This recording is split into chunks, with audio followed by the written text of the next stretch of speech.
Hey there, today I'm going to show you how to create a grid for your Instagram feed with multiple images from one overall image. And let me show you how to do that in Canva and then export it to another free app and then how to think about that before you add it to Instagram. Go to Canva and create a custom size design.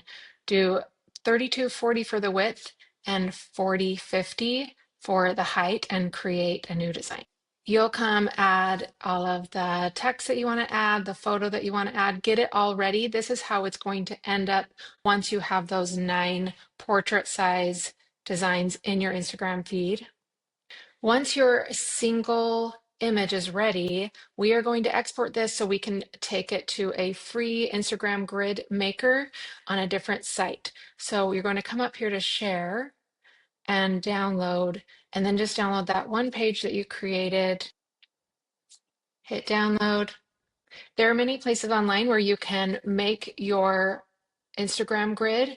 I found iGrid Maker. It's a free and it's online. I don't have to download any software or an app on my phone. And now I'm going to get that image that I downloaded from Canva and I'm going to drag it and drop here.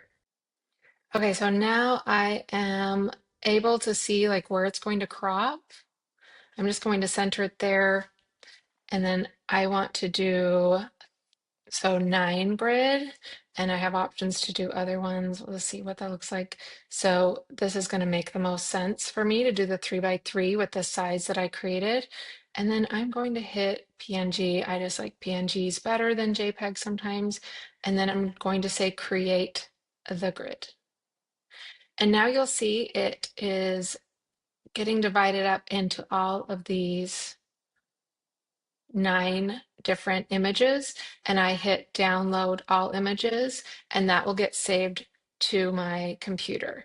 And remember, once those are downloaded and once you're getting them ready for Instagram, you're going to want to post them in the opposite order. So you don't want to do one first. You would do the 9 first, 8, because this is how it will end up in your Instagram feed.